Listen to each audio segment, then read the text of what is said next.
Are you ready, Sam? Are you ready, Bridget? I'm always ready, Sam. I know you are. You've been doing this all day. I got a little nervous when I came here here. for 7 hours. You're good. I'm thirsty, Sam. You are thirsty. Well, don't worry. We brought you something special from Scotland. I'm really excited to try it. So I want to welcome you to Served Up, the podcast. Thank you. Yes. Yes. So it's super exciting to have you on the show today. You know, you're an acclaimed actor. You've done so much around health awareness. You're an author as well. Right. Yeah. And you also have some amazing spirits that I cannot wait to taste. I can't wait for you to taste them. We have, disclaimer, we've already tasted the night before last night. You showed me the Big Easy. I did. You showed me all too well. A little bit. And then it went a little bit off the rails, but it was so fun. But I'm really excited for you because to try these spirits because we've talked about them a lot. Yeah, we sure did. I want to take it back a little bit, though, because I did read your book, Waypoints. Thank you. And yes, you're welcome. It was lovely. Oh, thank you. And in the book, I did learn that you did have some beginnings in hospitality. I did, yeah. And I want to hear from you, what was that experience like? Yeah. And did it influence the way that you created your spirits? Yes, it did, absolutely. I think, firstly, so I went to drama school in Scotland, in Glasgow, and then I moved to London as a jobbing actor. And I think like every jobbing actor, you need to fund your lifestyle, when you're not working. I was very lucky. I moved to London with a bunch of Scottish actors, and we were all looking for work, and we did various things. I worked as a lifeguard. I delivering sandwiches by bicycle. I worked in Harrods selling perfume. If anyone needs any perfume, I'm getting that. I worked in bars. I worked in Irish bars. I worked in regular bars. And then a good friend of mine started a spirits, I guess a high-end cocktail service for a lot of premieres in London, a lot of fashion shows. And so we started to learn, I guess that's my first introduction to cocktails and to spirits, yeah. Wow, that's amazing. So can you talk about how your Scottish heritage and culture really influenced your gin and your scotch? Yeah, well, I guess looking at that time, I was living in London, slightly homesick, and never really experienced Scotch in particular. I remember being in a bar with one of my best friends. He worked in the National Theatre in London. And we were kind of talking about Scotland. It was kind of around the holiday season. And we both ordered a Speyside single malt. And that moment, it just kind of transported us back to Scotland. And I just suddenly had this very emotional reaction to a spirit, which I've never had before, And I don't think there are many other spirits that have that emotional connection. Maybe for certain people, but, I don't think I have it with wine or vodka. But with this whiskey, it maybe awakened something in me, right? And I was like, I miss Scotland and I love Scotland. Cut to maybe 20 years later, I'm working back in Scotland on my TV show Outlander. And there's the theme tune. Hey, no less. Hey. Say the magic words and the theme tune comes out. What else can you make happen? Where did that see come what's from? Next. Where did that come from? But yes, and I just fell in love with my homeland again. It's such a magical place, the landscape. I've always loved Scotch over the years. I was sampling many, and the opportunity arose with my business partner, Alex, who's here right now, sweating profusely. And we decided to create our own. But yeah, I mean, look, it's a huge passion project. We fully financed ourselves, created ourselves from the juice to the design of the bottle to the logo, the unicorn, even, the way the bottle looks. I was a huge fan of Japanese blends, what they were doing, the hibikis, that's kind of where we looked at. But also I realized that Scotland doesn't really have this high-end blended whiskey. And also I love a single grain. I'm sort of going everywhere here because that's kind of all the components together in this bottle. There it is, our baby. Your baby. So let's talk about all the things that you said. Let's talk about what you called it. What is a Sassenach? What is Sassenach? Let's start off with that. Can anyone say that Sassenach? Again. Yes. Everybody say it together. You've got to lower your voice. Sassenach. It's not bad. Yes, what is a Sassenach? Well, it's a Gaelic word, which basically means, it was a word used for an English person way back, 1700s, earlier, maybe a derogatory name. an Okay. outsider. But I think not only due to our show Outlander, which my character uses it as a term of endearment, but also Scotland itself now has changed dramatically. It's a very, I think, progressive, forward-thinking place. We look to our brothers in Europe. We look to our brothers in Scandinavia. We have a lot of influence from Scandinavia, from Ireland. The Gaelic and Gaelic culture is very similar. So yeah, it just felt right. Sassenach is an outsider, but aren't we all outsiders? We're all included. And Scottish whiskey traditionally is quite exclusive. I think it can be quite hard to find a way into. And I think we wanted to create something that is very approachable. Why the unicorn? The unicorn. The unicorn. Why? Because I just love unicorns. They're pink and fluffy. No, I love unicorns. It's the national animal of Scotland. And not many people know that. It is an animal that is unique, has great character. It is... if you look on a coat of arms, which are, for instance, the royal family have them, a lot of lords and ladies have their own houses, have their own coat of arms. And on one side you see the unicorn, on the other side you see the lion, the rampant lion. One represents England, one represents Scotland. And if you look closely, the unicorn is breaking some chains. And essentially, it's breaking the yoke of the English. So there's a lot of history there. Sure. I think also a unicorn can only be tamed by a virgin, but I only read that somewhere. I'm not quite sure what that means. We don't have any of those here at Tales of the Cocktail. So yes, I'm sure there's... No, I won't go there. Oh, we're not going there, Sam. No, we won't go there. I haven't even had one drink yet today.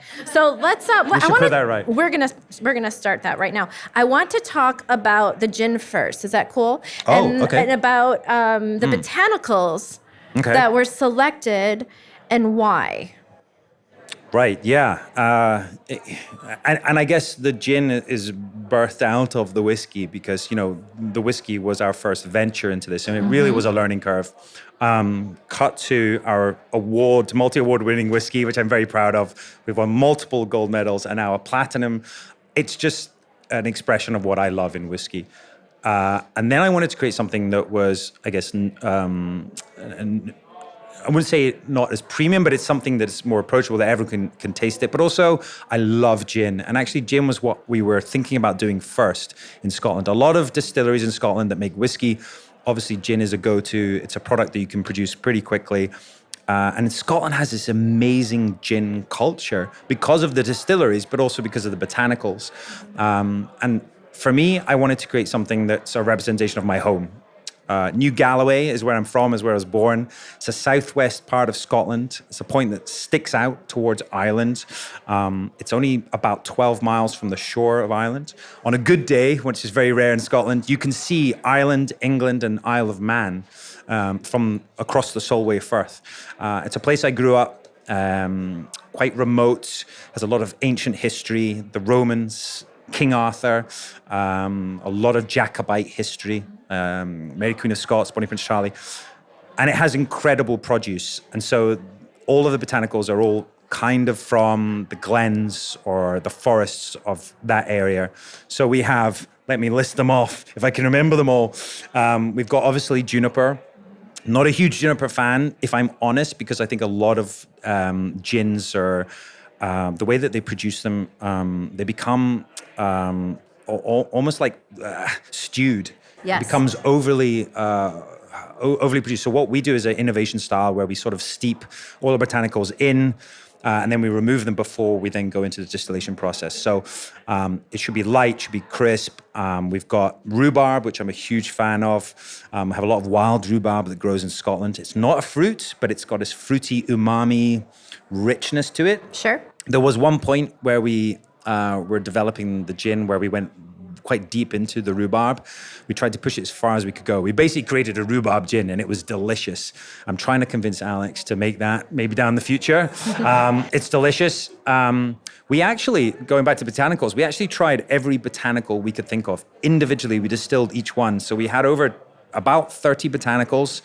We tried everything from seaweed to strawberries to every fruit, every herbaceous thing. What we found is obviously some work, some don't. But what was interesting was a lot of the fruits, the botanicals are best not in the actual fruit, but in the leaf.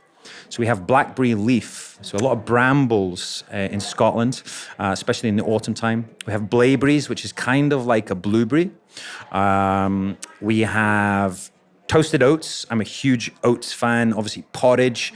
It's one of my favorite dishes to have. It's very healthy, very wholesome. But because we toast them, it brings this creamy, nutty texture. I think it gives a lot of mouthfeel to the gin.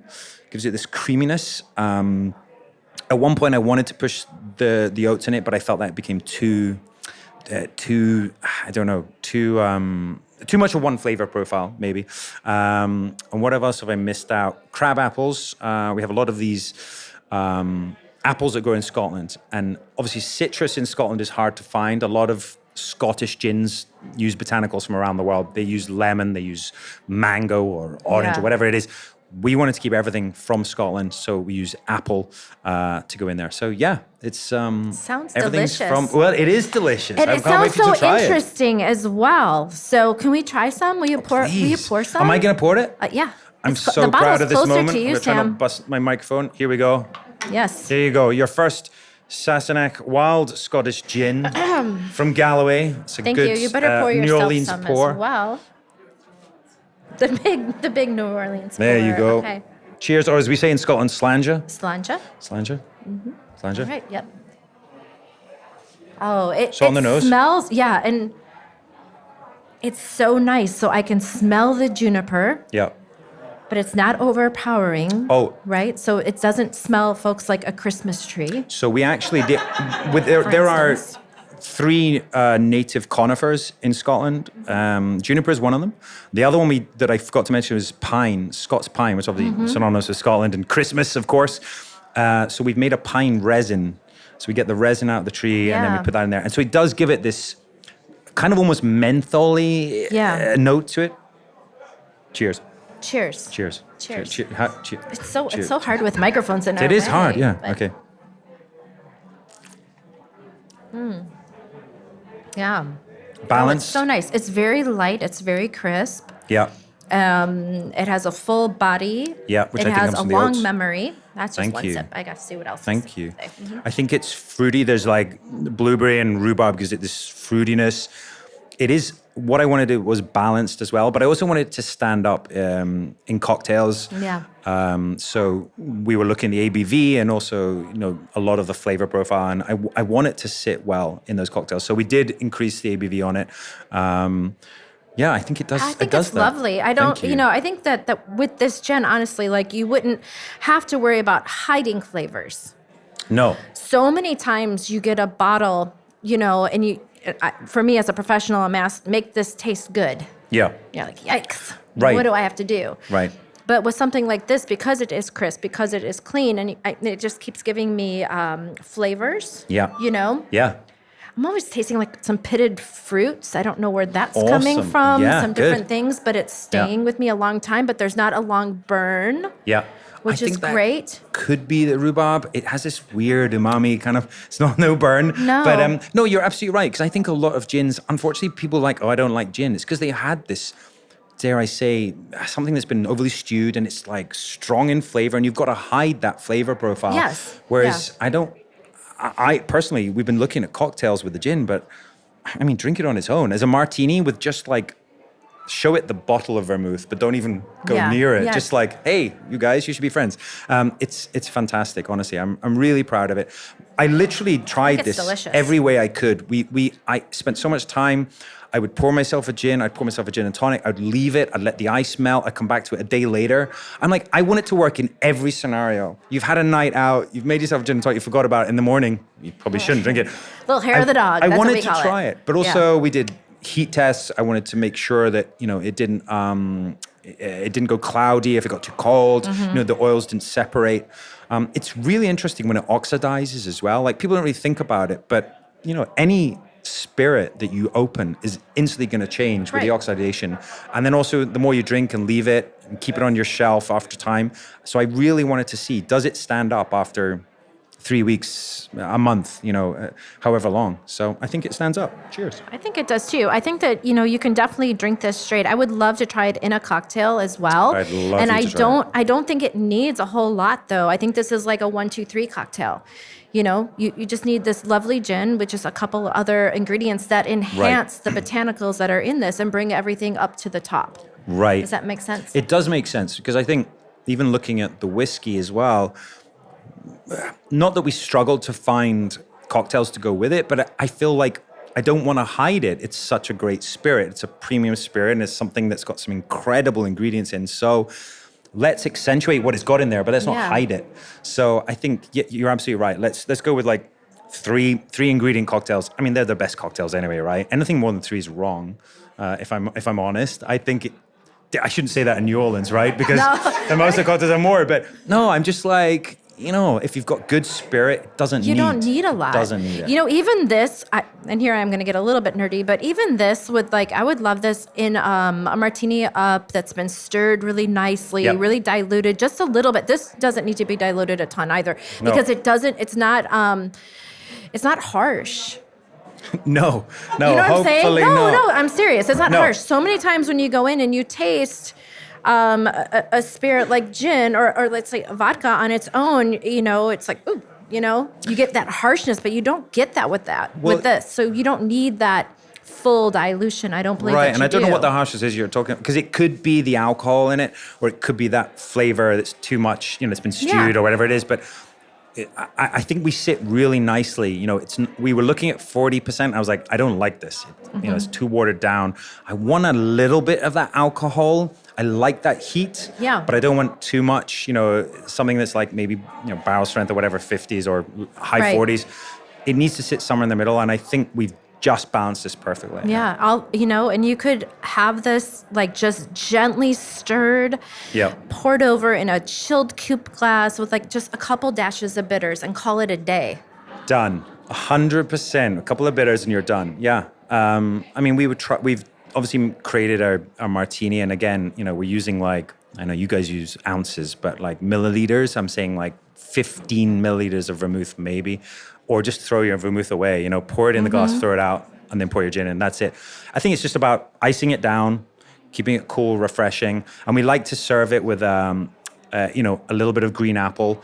I find that the green apple does work. It sort of soaks up the gin. So you get this little treat at the end. You bite the green apple and it's tart and sharp, but also sweet. Yeah, I could see how citrus plays really well with this, different fruits that are light and crisp, like an apple, a lemon, Yeah, lemon twist as well, obviously, is great.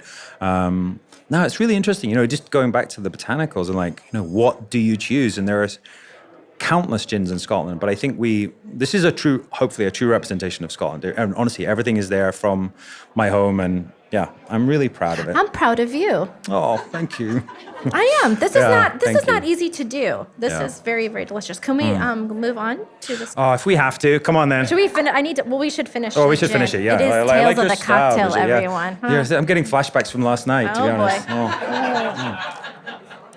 You introduced me to the Sassenach, the po' boy, and I was obsessed. The gin fizz, which the Ramos. I've always wanted to know. Listen to that sound. Oh, it's like I'm transported back to Scotland. Yeah, that was fun. I enjoyed the Ramos gin fizz. Yeah, that was we went to the Bourbonnais bar. We had a great, Ramos gin fizz. And it was absolutely delicious. Now we're moving on. Yeah. Well, I have some practice. You've got a very generous hand. I like it. Yes. Good. Let's talk about the Scotch. Can we talk about the Scotch? Come on. Come on. Yes. I'm a big fan of your Scotch. Thank you very much. It's I honestly, it was it's again a passion project. We financed it ourselves. We did a tour, myself and Alex. We went all around Scotland. We visited a number of distilleries, bottlers, producers, and we realized none of them were going to produce what we want. We found Michael Hendry, a master blender, and I tortured him and tortured Alex as well. We created something, as I said, that's similar to those blends that the Japanese do. That's approachable, balanced, but uniquely Scottish. So it has a high malt content. Okay. but it also has a single grain, a 19-year-old organic single grain that I'm a huge single grain fan. Been tasting some great single grains here as well. But yeah, and then literally we'd printed everything. The bottles were done, the labels were done, and I was like, no, we're changing the ABV. I want that mouthfeel. I want that heavy weight in my tongue. I want to feel it's luxurious. So we had to reprint all our labels and change the ABV, which I think cost us a lot of money, but it's worth it. It's worth every penny. Shall we try it Come together? on, cheers. Cheers. Sanja. Sassenach. Sassenach. Ah, that's my best impersonation of you. Just growl a lot. Yeah, on the nose, it's amazing. Like apricot and... A lot of apricot. Again, like it's a thing with your products with like some dried, beautiful fruits that I'm getting. I mean, it's and maybe it's that's lovely. Maybe that's what I like. That's an interesting point. Yeah, but it is a Madeira cask finish, so obviously you get a lot of that, a lot of that sweetness and like raisins. Right. I'm getting like raisins. right. And Yeah, like creme brulee. of course. Some really Butterscotch, apricot. Yeah. Okay. Oh, I love this podcast. It's so fun. What can we drink we should next, do Sam? more. Yeah. We need to. Where's your next product? That is, yeah. Every time I taste it, I'm so happy. Yeah. You should be really, again, like very Thank proud you. of yourself. These are not. Thank you. This is not an easy thing to do. And how are you recommending that folks enjoy your scotch? You and I had a very deep discussion, shall we say, last night. We went toe to toe. Just We went tiny bit. toe-to-toe. There were We're no best friends now. No throws. No. Blown. No. We did. We discussed We like did. how to Yeah. serve it, and I, as you just said earlier, I think it's. I would love to find some cocktails that work really well. We have a few we've developed, especially with our friends, Chinese Tuxedo in New York, Hugo. They developed the breakfast scotch, which I think is a great name. But essentially what you said earlier, Bridget, is accentuating what's in there. A tiny, tiny amount of apricot liqueur, walnut bitters, stirred down, served on ice. That's it. There's no need to start it. But, we've made Rob Roy's, we've made, whatever with it. It works, but it is quite a fruity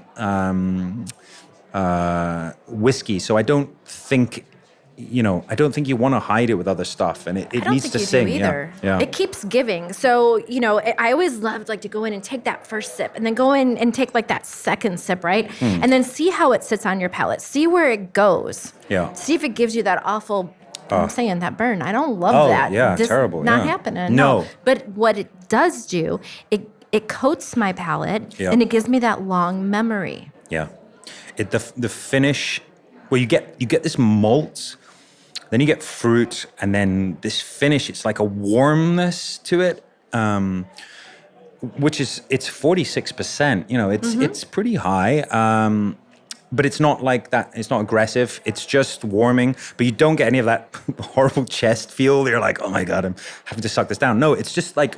And it's, as you say, a lot of fruit. So it covers your tongue. You get fruits all over your palate. It's not just forward or back. It's a whole mouthfeel. Yeah, it's a whole mouthfeel. Yeah. It's absolutely. I love being able to talk Wonderful. about this alcohol, actually. It's really nice to can geek out together. To geek out. Anytime. Yeah. Yeah. Let's geek out. Yeah, no, it's just absolutely amazing. The bottle's you. Obviously very, very beautiful. Thank you. As well, but it does keep giving. And so, yeah, I think, staying very simple, your simple serves, right? Simple Like we talked serves. about? Yep. I think, I also feel like there is this with Scotch whiskey, as you said, it's quite exclusive. Like, you must serve it like this, or you can have a little bit of water or whatever. Just drink it how you like it. Like, if you want ice, you want to pour Coca-Cola in there, it's awesome. Like, whiskey and Coke is great. I love it. Listen, drink it how you like it. Look, everyone is welcome. I personally prefer it straight up. It's a premium whiskey, but yeah, like, drink it how you like it. Do you like to smoke cigars when I you? do, yes, I do know I do. this. Okay, even though then you go eat fried chicken after I or would whatever never you do said. that. I I would know. never do Okay, that. so that's a story for another day. But let's talk about that. Like, how are you enjoying this? Do you enjoy it with a cigar? Do you? Yeah. Do you? Bring that to the party when you bring this? Yeah, I do like a scotch? cigar now and then, and it's something I've enjoyed. And again, it's something about mouthfeel and flavor profiles, and it can complement it. Absolutely. I guess if you're into food and you're into Yeah. wine or whiskey or spirits anyway, it's all about the tasting flavors. I mean, even thinking about the cork we've got there, we wanted to use real cork. We source it from Portugal, one of the only producers. It's really hard to find, but I wanted to have that. Pop the cork, it makes that great sound, but then smell the cork, and you smell the juice on the cork, and it's aged there. It has a little something. Whereas these new corks you get, they're artificial. Okay, Yeah. they work and they serve a great purpose, but they don't give you that extra sensory, I don't know, positive reaction. Have you paired either of these with food? We haven't. We've been working with some brands to do that, but we haven't yet. Okay. I think that they are very approachable, both of them, Thank you. with food, especially your Scotch. I mean, obviously, gin would be very quite, simple with all of the beautiful, like, crisp flavors. Yeah. But then also, like, thinking of, like, salty dishes that are so good. It's interesting. So in my other role as an actor, I have a TV show that I produced, which I can talk about because I produced it. Please talk Men in about Kilts. And we worked with Tony Singh, who is a Scottish chef, but Indian culture or Indian heritage. So we did this great episode about food and drink in Scotland, and we're on a beach, and he cooked up these langoustines with a chili butter on the beach, served it with the Sassenach gin. It was amazing, with some seaweed as well that we just picked from the shore in Scotland. It's from the north, the part of Fife, and it was incredible. It Can really totally see worked. that. Salt, seafood, seaweed, and great sort of rich prawns as well, buttery prawns. Yeah, So good. Because this would cut right through that fat, right?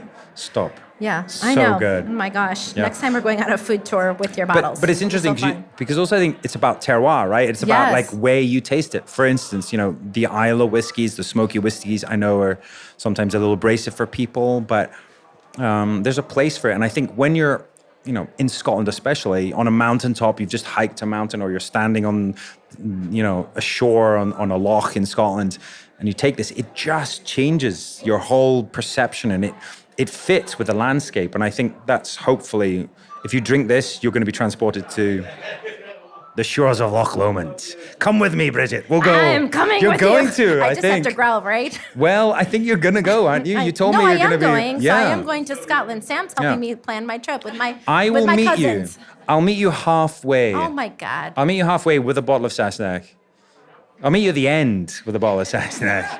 Because you might not get the rest of the way. But You don't want to walk with me and my cousin. It's a 100-mile walk, which I did myself, and it's a great It's walk, and next you're gonna love it. You're gonna love it. I'm Take some gonna good love whiskey. it. So speaking of fitness, Yes. let's shift gears. Right. What is a peaker? What is a peaker? Anyone can be a peaker, Bridget. You Can are. I be a peaker? You are a peaker. Join us. We have peakers here. We have peakers here. My They're- peak challenge. Hello, peakers. Look at that, peakers! Unite! Peaking. How fun! I think going back to Scotland, realizing and falling in love with my country again, to work on my TV show, Outlander. I realized that I was very fortunate. I was grown up in a place where I could literally leave the door and walk 100 miles to the Highlands of Scotland. And I wanted to share that love of activity outdoors, new horizons. And so we challenge our peakers to work on themselves, but also whilst they're doing that, they're helping others. So they're getting fit, but we have a charity aspect. And we've now raised coming up to about $7.5 million for charity. That's amazing. Thank you. And we would love to do more. Maybe next year we could work with the Speed Rack. Speed Rack, which we saw last night, which was a lot of fun. Chicago won, by the way. They won? Hell yeah, they won. They won. I almost jumped out of my Go bed this morning and did a Cheetown. little happy dance. Nice. From They Chicago won. That's listeners. amazing. It was awesome. It was intense. It was intense. I don't think I want to compete in that, to be honest. But I don't I'd like to see either. some peakers there, maybe. Yeah. But yeah, we have this online platform, and it's essentially a workout fitness program where we have yoga, mindfulness. Everything is totally adaptable for anyone, whether you're workout or you never work out in your life. We have Olympic athletes. We have people that out there who like literally know what they're doing, or people that have never done it in their lives, and it's hopefully totally approachable and everyone can join in. Cool. So they can where can they find that? mpc.com, right? mypeakchallenge.com, yes. Or on all social. If you look for My Peak Challenge, you'll find us. So Sam, what's next for you? Probably finishing some of this. I'm going to finish mine too, guys. You're going to take me to some great bars tonight. I am. We're excited to meet some great producers here. Yeah. We're excited to come back here next year. We've got a new partnership with Southern Glaze we're really happy about. We really can't wait for people to taste both of our spirits because they are essentially part of me. They're my babies. We joke about it, but they really are. I'm so proud of it. Just to see people enjoying it. And maybe you and I will try a few gin martinis. I think so. Right after this. No fried chicken.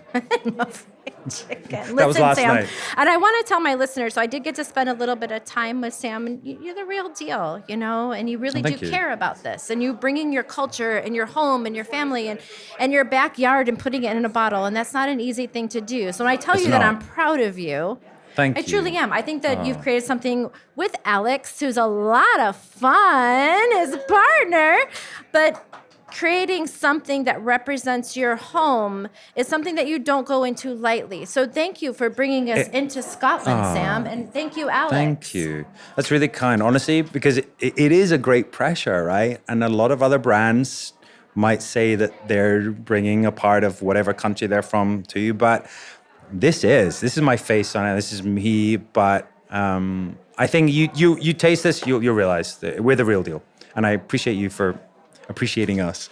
Slanja. Slanja. So I do want to end with a toast, and I haven't done this on my podcast, but I'm going to do it with you. Okay? Because I feel like we have a little bit of a kinship. We've got a kinship. We spent time together. Okay, we spent a tiny bit of time together, but this is a toast from my grandmother, Rosella. Rosella was a bartender a very long time ago.